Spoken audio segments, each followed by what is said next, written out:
Okay, ladies and gentlemen, we are back with Alex McConahay. For those of you who don't know who Alex actually is, this guy has the head the size of a watermelon crammed full of information. And this is our one chance to crack it open and pull it all out. So he's got this fantastic presentation on Sequence Generator Pro, which I know all of you, or most of you at least, are using this software. And let's just face it, there's not enough people that talk about this program and how to use it. So, Alex, take it away. Thanks, Simon, and thanks, Farah. Also, I love both you guys. You do so much for the community. I'm a member of the Riverside Astronomical Society, among other things, and one of our most important jobs in the Riverside Astronomical Society is bringing the joys of astronomy to Southern California.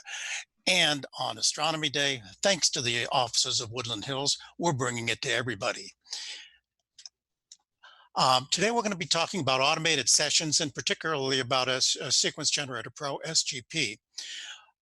In an automated session, the software manages the cameras, the mounts, the focusers. It takes care of the errors.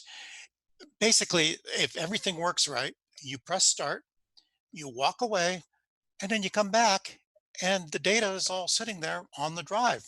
Cool, huh? This is part of a big data acquisition process. In order to get a night's worth of images, you need to set up, connect your equipment. You got to aim your telescope and center it precisely where you want it for the right composition on the right target. You got to focus it in the first place, and then throughout the night, as temperature changes, you've got to refocus. You got to have a guider that makes sure that your mount follows that star exactly, follows the star so that you don't have streaks and blurs. At some point with most of us, you have to flip the mount. Otherwise, the mount's going to bang into itself. And then, of course, someplace along the line, you've got to take the exposures. You got to run the cooler, the filters, you got to have the proper exposure settings. You have to store all that information on your computer someplace. And nothing ever goes completely right. I think that from Scott's presentation and Dan's presentation, you saw the clouds come through. What happens when a cloud comes through? What does the automated process do? If you're like this guy here, who's not using a session manager at his observing or at his imaging, you have to sit down and do all that stuff yourself.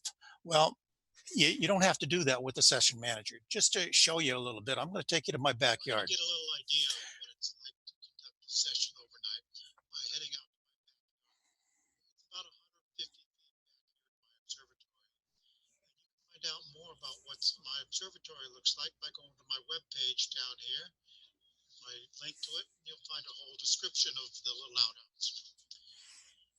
Here we are back here, and we're going to get ready for a night of observing and imaging. And we're going to open the door and slide it off. It's just a big old steel frame with some siding on it, some garden wheels on the bottom. And when I push it back, underneath there's the whole telescope gear and rig and everything else. We'll start by taking off the old the dust cover. It helps a little bit keeping the dust down. And you can see that it's a pretty standard setup, the Osmonde G11 and the NP101 right now. Put on the power switches there, the Gemini switch. If it's been a warm day, I can add ice to my cooler. Got a little cooler on the back of the USI 583 there. Reach up, take off the front of the telescope there, the lens cap, and put it aside. Pull the new shield out. Usually by this time the Gemini's to a point where I can do something with it. I don't actually have to do this because I can do it later from the house, but I like starting the Gemini and getting it going. Open it up.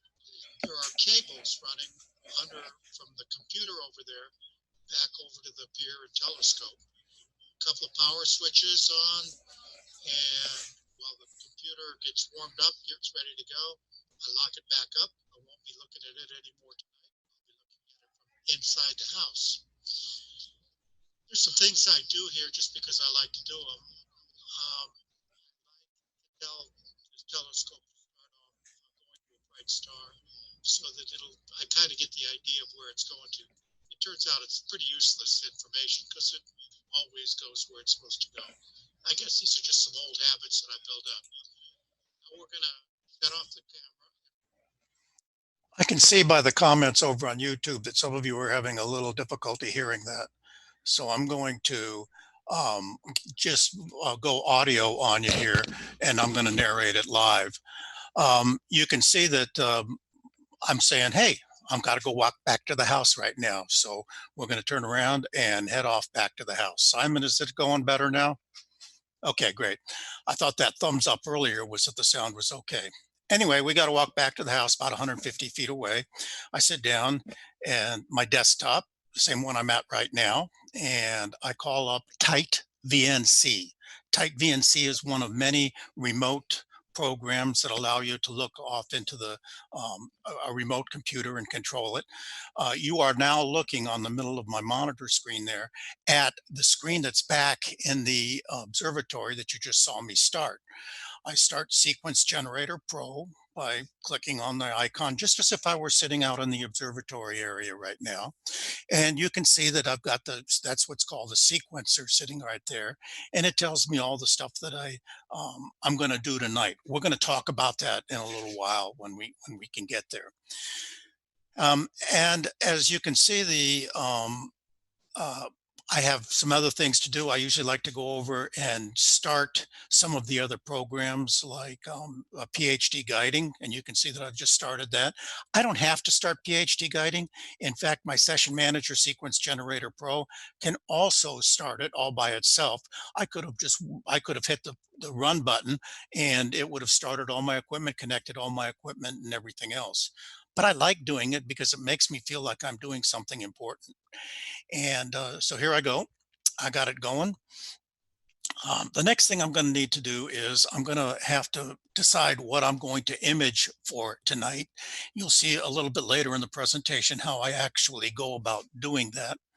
And I am going to call up a program that I already, or a sequence that I had already started before. I'm doing narrow band imaging here, so it turns out that I have to take a lot of the same images over and over again, and these were running half-hour exposures. So I thought, you know, everything's going okay. I'm going to start the new sequence, and you can see by the gray lines there on the page that I've already done quite a bit of work on this and gathered a lot of the data already, but oftentimes when I'm doing narrowband in particular, I just start the sequence again, or I analyze which frames I need or don't need, and I go from there. So I tell it that I want to take so many pictures of blue, or of my hydrogen alpha in this case filter, so many of my O3, so many of my S2. And then I tell it, do you really want to, do this? And I tell it to run, and it asks me if you really want to do it. Basically, the problem is that the camera hasn't cooled down enough yet, and it knows not to start a session until the camera cools down. So it tells me to stop. But it's only 6:30 now in the movie. Actually, it's 6 years ago and 6:30 in the movie.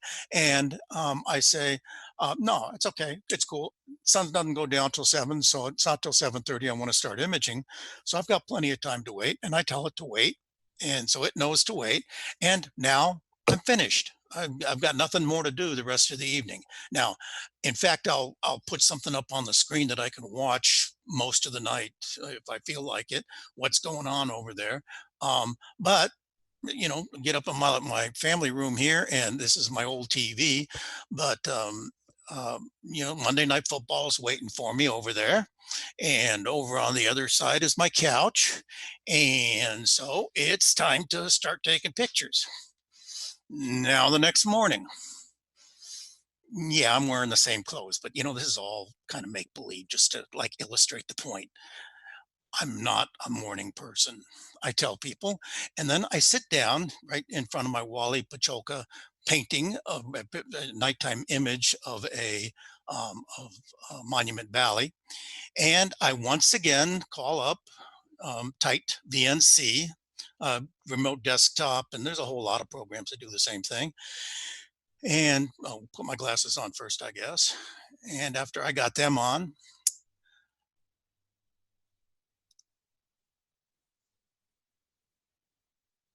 sign in. And up comes what's happening in back. And as you can see, over the night, I got a great big picture. Actually, I got many pictures overnight, and kind of recorded them, and they sat there, and I go, hey, yeah, that's cool. And I may do a few things here, but among the things I'm going to do is I'm going to probably turn off some of the devices. I'm going to, I want to make sure my mount is starting to park, and make sure my camera is warming up. So I check the temperatures on all these things.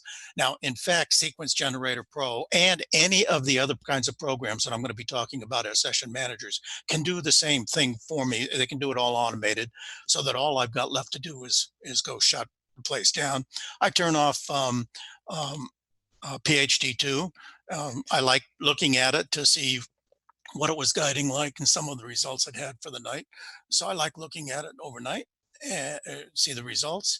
And I am pretty much done here. I'm probably going to have to wait for 10 minutes or so for the camera to warm back up to ambient before I disconnect it.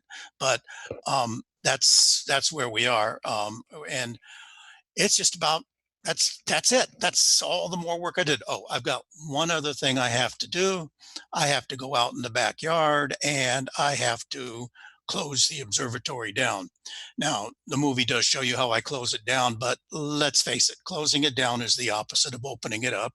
You can see right now that the screen showing on my monitor there is my laptop is shut down and the connection has been cut off. So I'm done. It's time to go out, close the observatory up, and that's that. That, folks, was an automated session. Oops, there we go.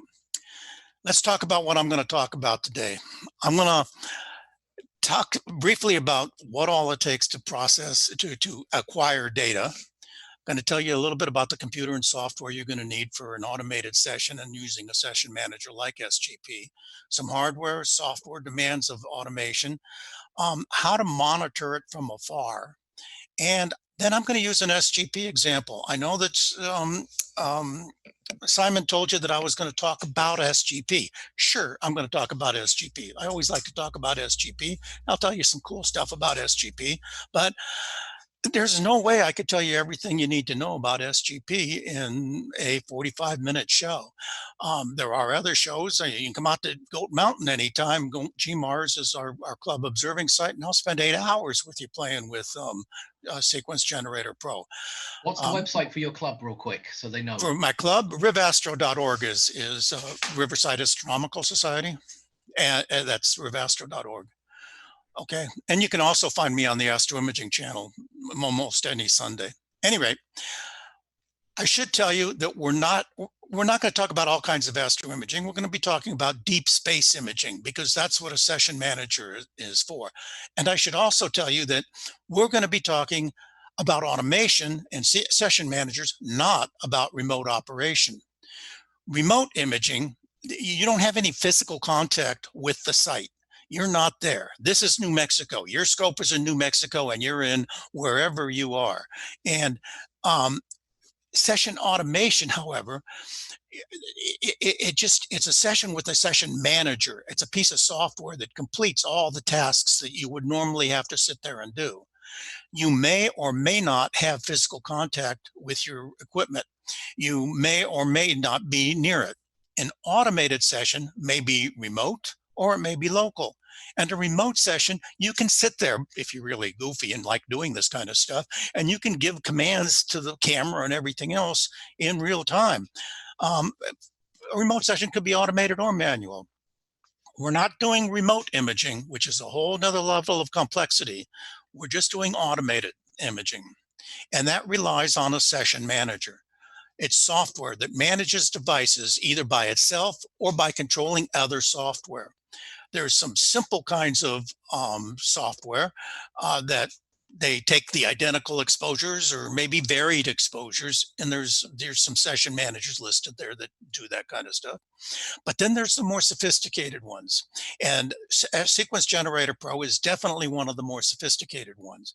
In addition to all the stuff of taking the pictures, it also automatically focuses, points, the telescope corrects, guides, manages the camera cooler, can manage your observatory, can watch for clouds, can do all that other stuff for you. These are Sequence Generator Pro, CCD Autopilot, CCD Commander, the Sky. There's all sorts of them out there. As a matter of fact, there's so many of them that we're not going to go into it. I will refer you to the Astro Imaging channel, and I can see by the comments over on the YouTube page that we've got some of the same people here every Sunday night at 6:30 California time, 9:30 Eastern time. We get together and we discuss astro imaging, and there are usually anywhere from 40 to 100 people there live, and in the course of the next week, 1,000 people will watch the show.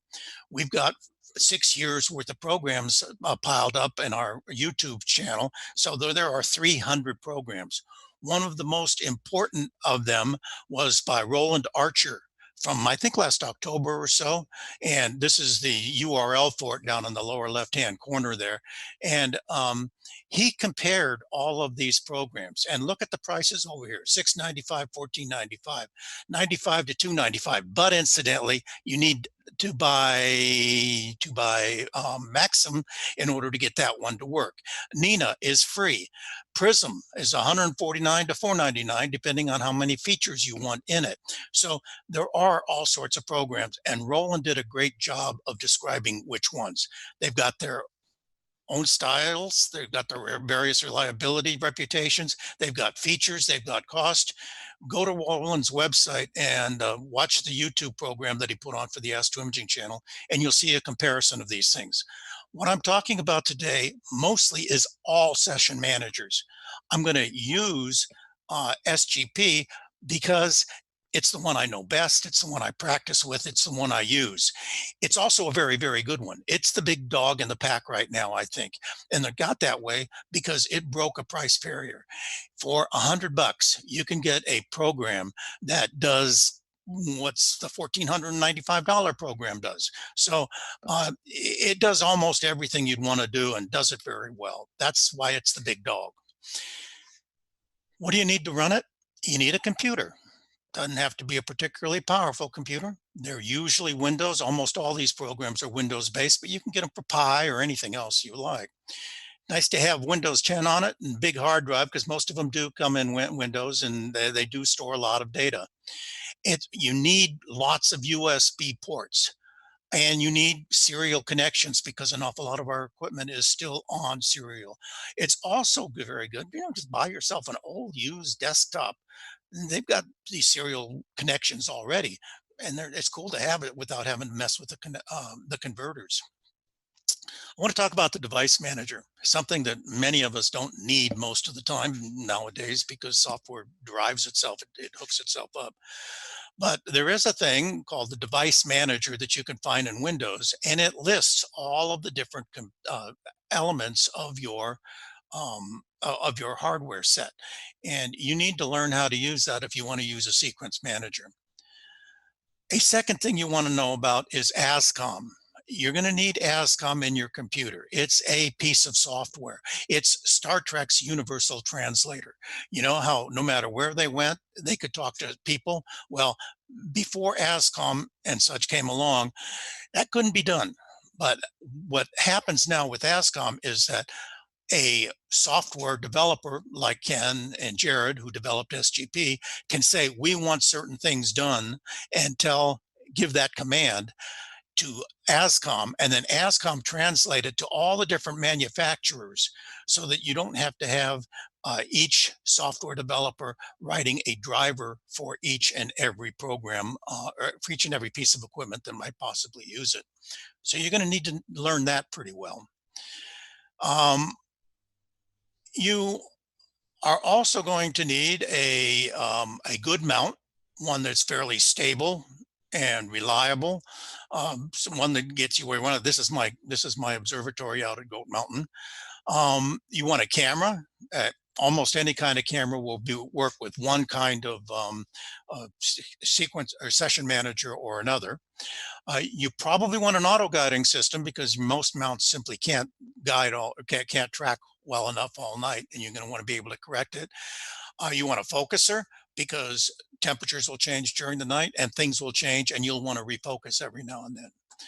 Each of these devices, if you're going to be doing an automated session, each of these devices must work reliably and independently before you rely on any session manager. So remember that. All of these things have to be working and working well together. Do not expect any session manager to do what you can't do without SGP.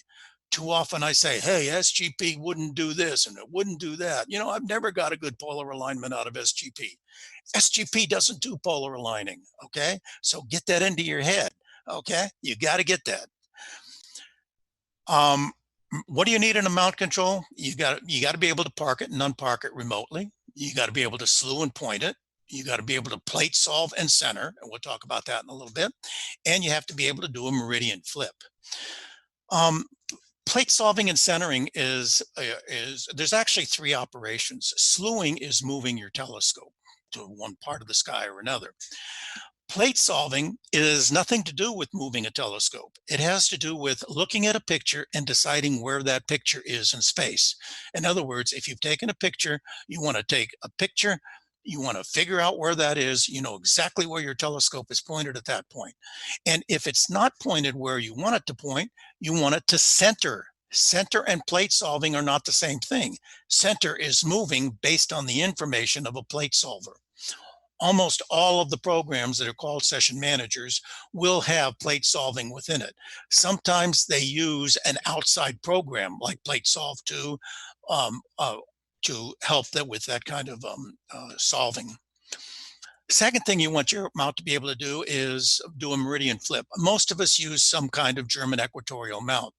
And if you start off pointing at a star up here, and in the course of the night, eventually your tube is going to wander around until it's going to bang into the mount. Well, before that happens, you have to meridian flip. And there are lots of problems defined in flipping at the meridian. First off, the mirror is going to flop. Your focuser is going to change where it's the direction of gravity, so it's going to sag. Your scope may not be built orthogonally. In other words, it's not at right angles to itself, and that causes a problem. A scope that's been bent one way will now bend another way, differential flexure. The guide star you were using is no longer going to be there because it's going to be on the other side of the frame. So you need to get and your guider itself has to have its commands reversed, where it used to go left and now it has to go right in order to find. And if you haven't engineered things correctly, there are going to be things to grab, things that will just reach out and grab the knobs on your mount, and that's not good stuff. So during a meridian flip, you have to stop the imaging, flip the mount, make it go from one side to the other. You have to recenter it using that plate solve and centering again, and then you have to flip all the guiding commands. One of the things that has to happen. Then finally, you get to the part where you wanted to start with in the first place. You have to take a certain number of light frames with a certain filter at a certain exposure time, give it a various binning or maybe an ISO if you're one-shot color. You want to tell it how many times you want to repeat, and that's you got to set your camera up so that it'll cool at a certain rate. You've got to decide whether you want to take all of your luminances and then all your reds, all your greens, and all your blues, or you want to space them, L, R, G, and B, L, R, G, and B. Have to specify your filters. Your computer, your session manager has to know this stuff in order to do an automated session. Under auto guiding, there are various formats for how to build an auto guider. Two different scopes, on-axis guider and off-axis guider. Various ways to decide how to do this, but no matter what you do, the object of the game is to focus on a particular star, and if that star moves, you need to move the mount so that the star is back where it was in the first place. or stars for some pieces of software. You have to select your star in the first place, and then after the flip, you have to reselect it. You've got to dither, move your scope ever so slightly between exposures in order to spread the errors of the sensor around. And finally, you got to let everything settle. And when everything's ready to go and it's guiding again, start the next exposure. And as I said, you're going to need a focuser. You're going to focus originally. You're going to take focus when the temperature has changed, the length of your tube, or the coefficient of refraction of your optics. And when your filters change, if your filters need different focal lengths.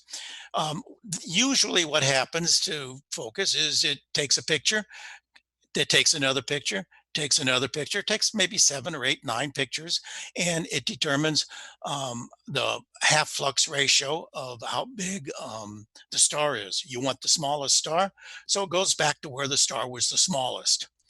You should, in an automated imaging session, have an absolute focuser versus a relative focuser. An absolute focuser knows exactly where it is. It's either got a sensor or it uses its motor to know exactly where it is. A relative focuser keeps track of how long it's moved and in one direction. So if I tell my motor to move for 10 microseconds, it moves for 10 microseconds, but it doesn't know exactly how far that is. It knows how far it thinks it is, but it may get off. So if you're really going to get into this astro imaging with automated sessions, get yourself an absolute focuser. You might also want a rotator, various observing controls to monitor the sky, and there's all sorts of things that session managers can do. I don't use any of them, so I'm going to skip this section.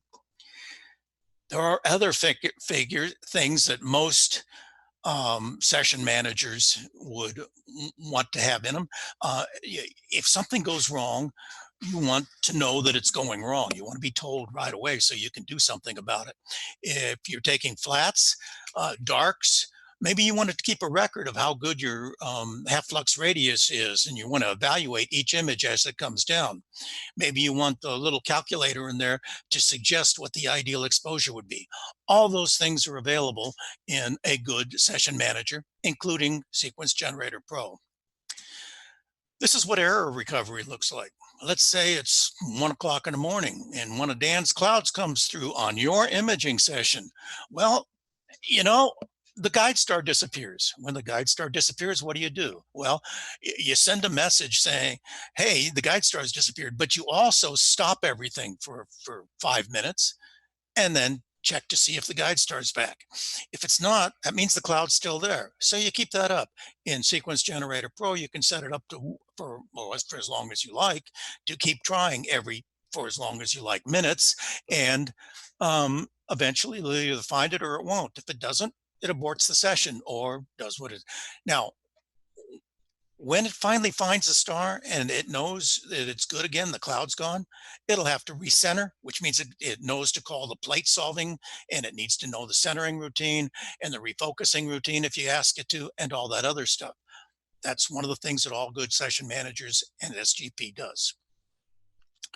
I also said that we would talk about monitoring from afar. Here's another view of that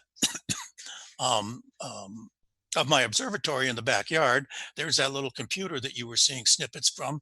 You were seeing it on tight VNC, but as I said, there are many of these.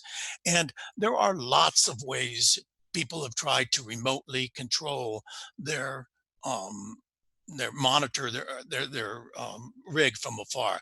Icron Rangers, USB extenders, USB over Cat 5 or 6 or whatever the modern Cat is, wireless hubs. There are lots of ways to do it.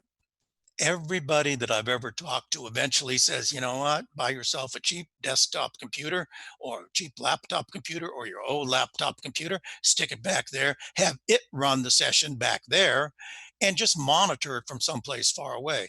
Here's here's Pocket VNC. I've got it on both my phone and my iPad, and I can be at an outreach 40 miles away and watch to see what my observatory is doing back home.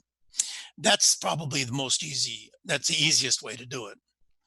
And to do that, you call up your session, and this right here You can see that's my whole background right there of my desktop, or the blue sky back there.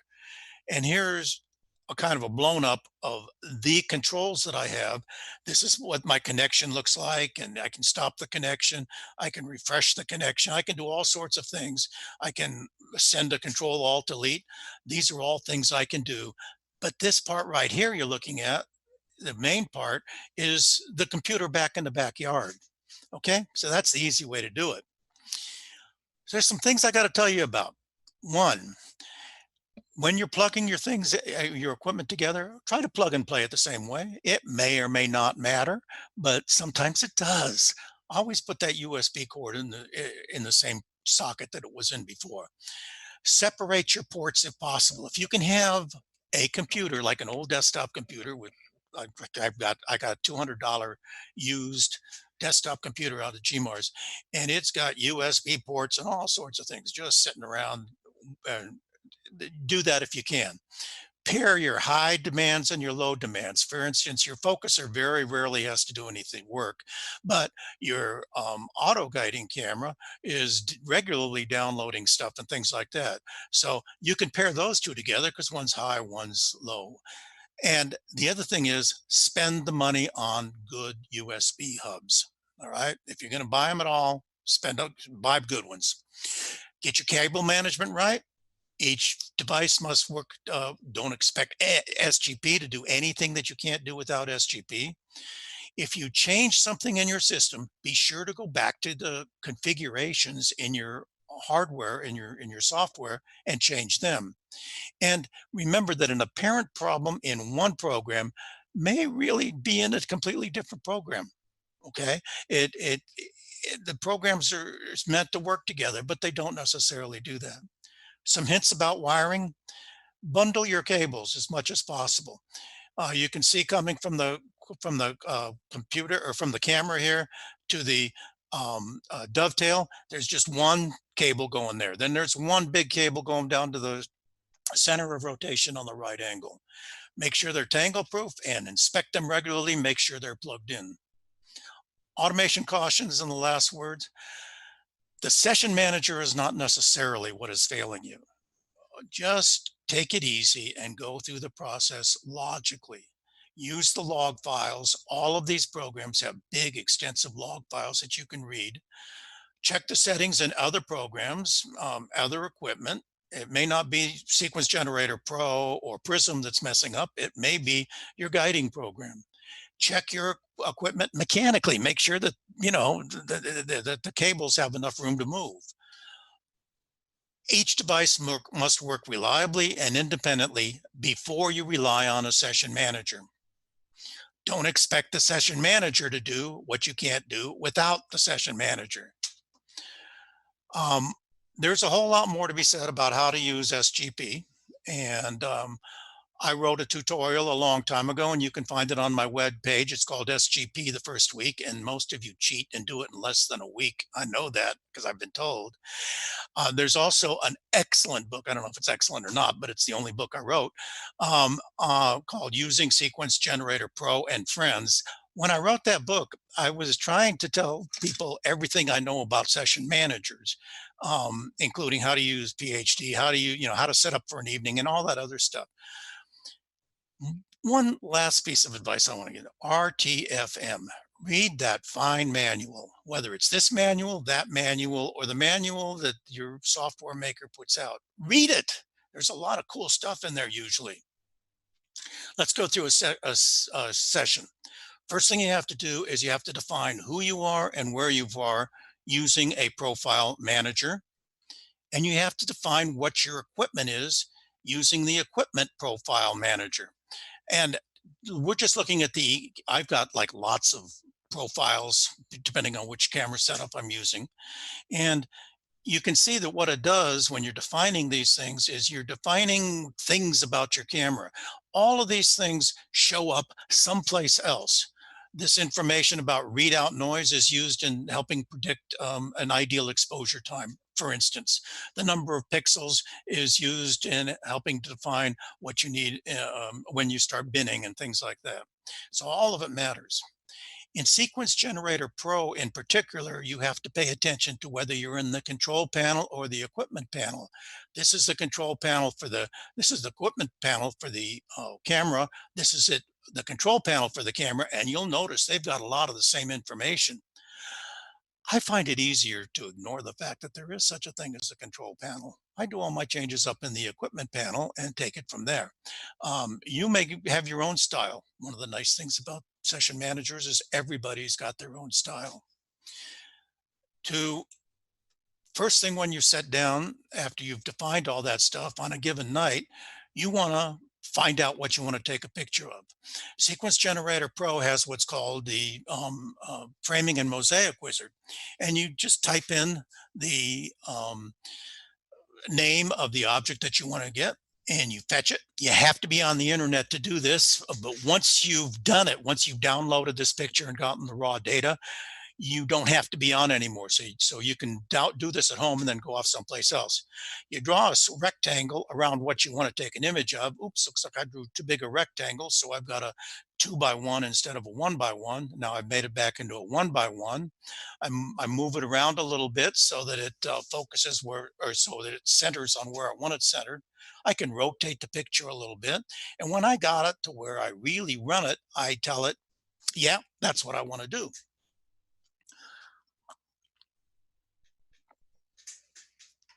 I go over and tell it, okay. Come on, screen. And it creates a target for me. And you can see that's that grid. And that grid has all the information that we briefly looked at it before. And I tell it that I want to take some lights. I want to take 4 lights, and then I'm going to specify what my filters will be. I like to start off red when the object is near the horizon and hit the luminance when it's up at the top. So I do it like that. And all I'm doing is I'm going through the check boxes. How long is my exposure? I think I'll do, what do I say here? 5 minutes, 10 minutes? I suppose I should look. They're 5 minutes. I'm doing 5-minute exposures. So I fill all this in. This is how you define a sequence of how I'm going to take, which pictures I'm going to take today. Now I'm telling it what my binning, and I can have different binning at different levels. And I tell it how many pictures of each one I want to take. Okay, so now I've defined, and when I press run here, it'll light up all these areas up here. That means that my equipment's connected, and off I go to take the pictures.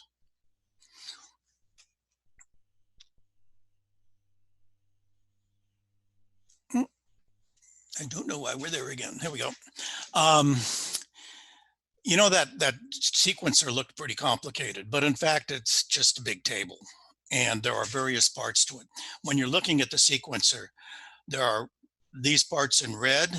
Those are what's happening in tonight. These are things you filled out down here.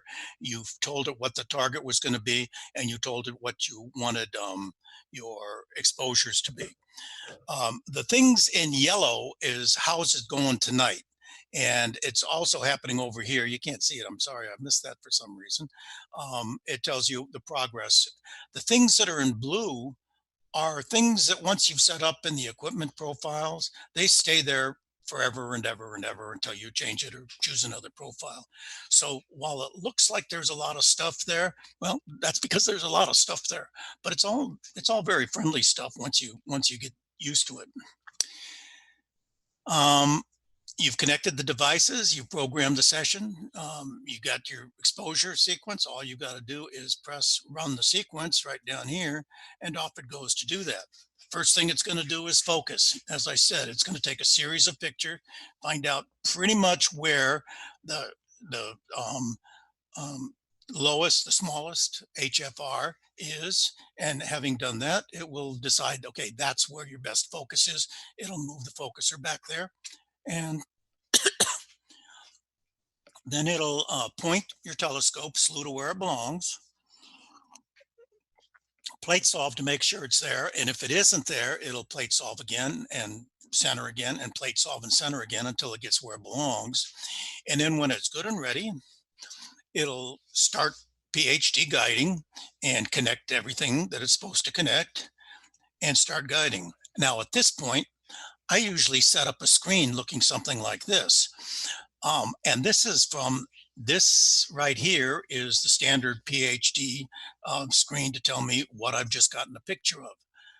This screen here is what's called the big status view, and it tells me pretty much what object I'm taking right now, how long I've got left in the show, and everything else. The nice thing about this is I can be sitting on that couch over there with this showing, and I can see how it's going. I can follow kind of the squiggly lines down here and see how my guiding's going, and seeing whether my these come from PhD too, and I can see how my guide star looks and how I'm guiding in general. If I get an error, it stops and it waits for everything to come out right, and I can watch that happening on my screen from across the room. I can use my image history to tell how good things are coming out for the night. Okay, I can watch that if I want to. And I can even get text messages. I can get emails. I can get an alert on what's called the good night system. It'll tell me how things are going and what I need to do. Finally, it'll shut itself down. All right.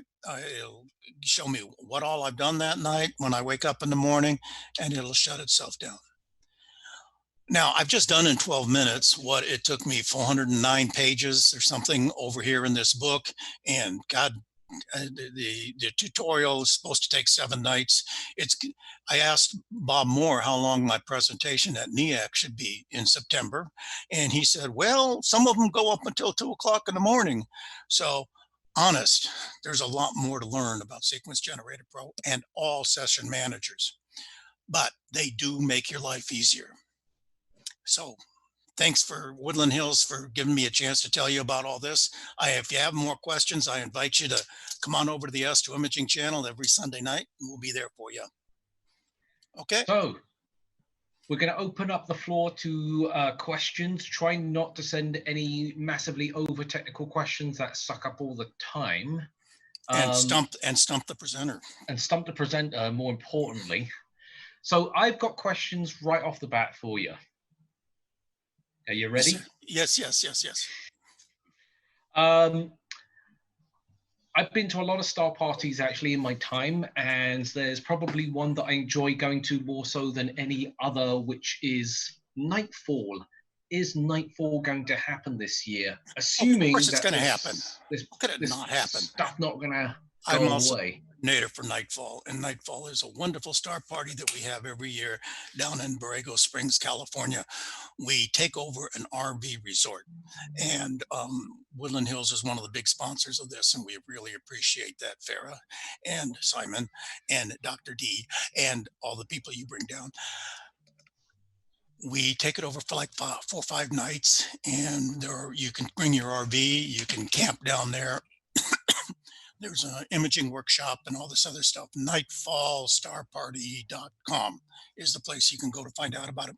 I'm waiting for them to update the website, but I can make the announcement here is in early August, we will make a decision based on the current conditions to what we need to do to keep everybody safe. Between now and then, we are planning a full program, and we're going to be making it work as well as we can make it work. If there are such restrictions that we can't do what we usually do, we might do less. If there are too many restrictions, we might not have it, but we won't be deciding anything until August, early August. So check the website now and check the website occasionally between now and August. I should tell you that you've got to get your reservations at the Palm Canyon early if you want a hotel room. You don't have to stay at the Palm Canyon, and there is no registration for Nightfall itself, but there is a registration for the Astro Imaging Workshop.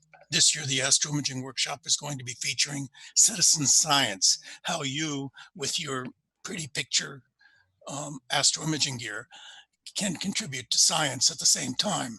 So we encourage y'all to look into Nightfall Star Party. Hi, were there other questions? I do, yes.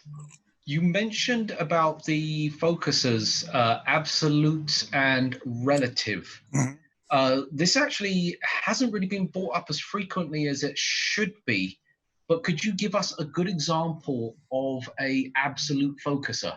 I would rather defer that question to the folks at Woodland Hills. Remember, I don't buy, as Simon and Farrah can probably tell, I don't buy a lot of stuff. So I don't know the current recent names of everything. Oh, okay, let's rephrase this. Which one so are you using? I'll let those guys tell you, but I can't tell you in theory. Absolute focusers either have a sensor in them that tell them exactly where, up or down, closer or far, the focuser actually is. Or they could do it with their stepper motor counts, knowing that it's a one-to-one distance for every time they move. And so they can keep track of exactly where they are, or they can sense exactly where they are. Whereas a relative focuser, you know, I told it to go to there, and then I told it to go to there, and then I told it to go to there. Assuming it went to each of those places I told it to go to. Actually, I didn't even tell it to go to there. I told it to go this far, and then go that far, and then go that far, and then that way. And when you add and subtract all those fars together, you get to a certain position. But that's not necessarily true if for some reason something slipped. It doesn't know where it is, really. Okay, so that's the difference between absolute and relative. So yeah, so just for you guys out there, there are quite a few different types of, let me get out of this mode. So, oh, do you want to stop your screen sharing? That's what it is. Stop share. There we go. So for those of you who are looking at buying an electronic focuser, we do have an array from all different companies. The best way to describe this is actually price will dictate if your focuser is an absolute or a relative. Generally speaking, focusers that are inexpensive, and I'm talking electronic focusers, do not tend to be absolute focusers. So just keep that in mind when you're making a decision. Feel free to give us a call at the store or fire off an email, and I can definitely give you a list of all the different ones. I have my own preferences, but I've used quite a few of them now in my time. But again, I have my personal ones that I like, and then everybody else has their own little input. There was another question that I saw. How do you get SGP to actually email you? Let me go back to screen sharing. Where am I? Oh, share screen, screen share, and there we go. You will find this under your I forget where it is. One of my problems is I don't do some things very often. Might be tools. I don't really remember where it is, but this is the page you're looking for. And you will see that you've got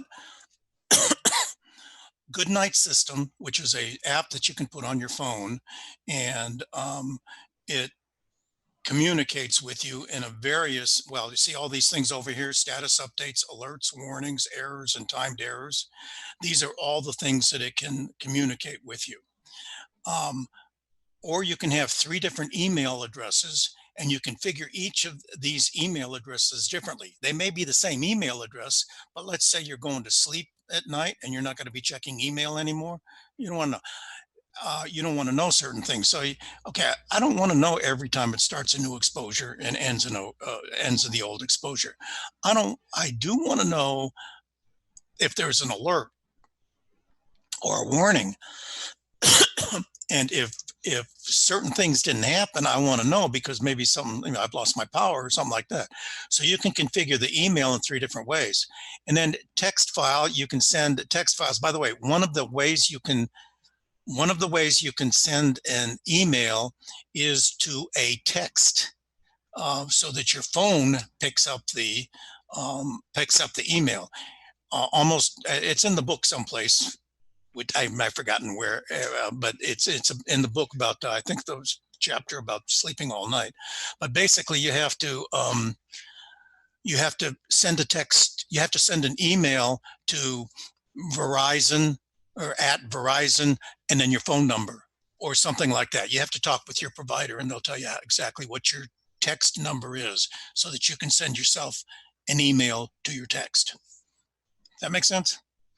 Of course. All right. If you want to jump out of a screen share for a Oh, second yeah, again. I forget. So next question, and this probably won't require the screen share. Is it practical to use a session manager for planetary imaging?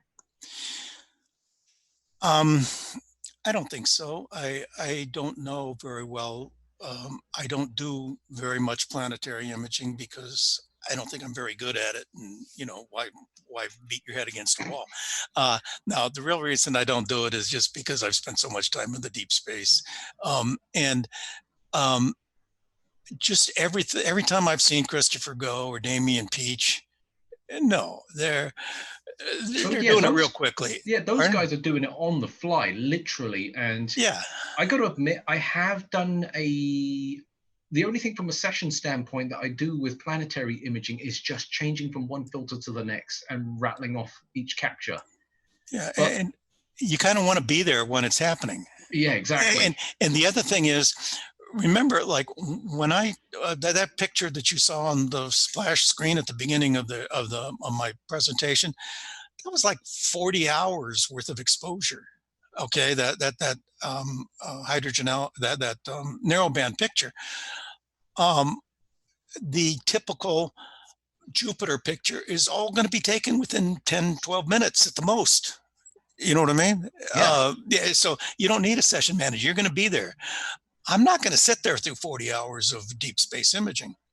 So I don't know of anybody. Now, there are plenty of pieces of software, and there have been some shows on the Astro Imaging channel YouTube program you can find about doing planetary or solar imaging. They're very similar in their technical requirements, and these guys don't sit there for hours on end or go to sleep for hours on end while their rigs are imaging the planets or the sun.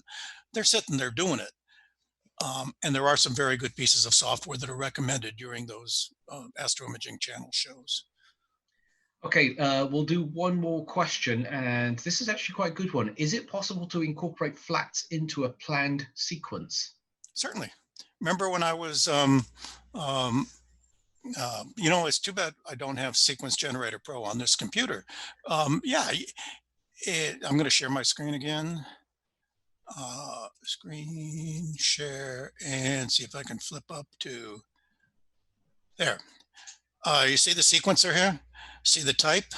Your choices under light could have included dark, bias, and flat. So you could pull down on the light button there and in Sequence Generator Pro and in the other programs. Remember, you know, competition makes it so that they all do a pretty darn good job. They have wizards that will help you determine what the proper exposure is for your flats. And then you can tell it, okay, now go take a bunch of flats for this particular sequence. And I want 20 of each, and boom, it'll be off and doing it for you. Okay. It'll even park your scope in front of your flat panel so that, and it'll turn on your flat panel too. So it'll do all that stuff for you. Excellent. Oh, as a matter of fact, if you look all the way at the bottom of this screen here, see where it says light, luminant, dark, that really should say, that first column there should say dark. And then I'll use my dark filter to take the dark. So, okay. Excellent. Excellent. Oh, I got to stop screen sharing again. Yeah, that's all good. Okay, so we're pretty much out of time. If you do have other questions, you can actually contact Alex directly. He will be more than happy to spend his happy years and the rest of his remaining time on this planet answering all your crazy questions about Sequence Generator Pro and everything else for that matter. Honestly, though, I would probably recommend that you actually go over to the Riverside Astronomical Society if you're based here in LA, or at least visit the Goat Mountain and then sit down and do some one-to-one sessions with Alex. He'll be more than happy to overload you with information as far as I'm concerned. Yeah, well, the easiest way to get, I'm on cloudy nights all the time under the name Alex McConahay.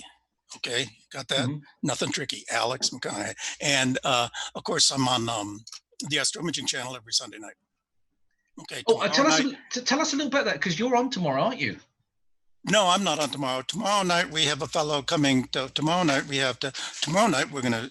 Okay, sorry for ruining your little schedule here, sure, That's all right. Simon.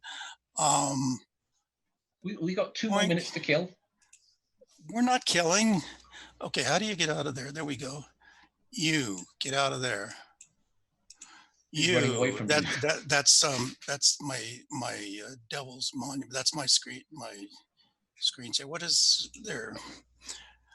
Tomorrow night we got Brian Clemens talking about comet processing. He's going to show us, I think, how to do it in deep space. Next week we've got Dennis Vita and Bob Massey, amateur astronomers. This is the astroimagingchannel.org. The astroimagingchannel.org, and here's our regular schedule for the all the way up until Sunday, June 28th. So, I mean, we've got interesting things happening every week, something to see. And as far as past shows, there's just a load of them. We've got, 6 years at about 50 Sundays a year. So we've got plenty of stuff to see. Exactly. Come on, just come on over to the YouTube account. Okay. All right. We have pretty much run out of time. I am going to be bringing in Tanya and Brian from Rosmandy in just one moment. Alex, thank you very much. It's always a pleasure. Adios. All right, then. We shall catch you guys in just a moment.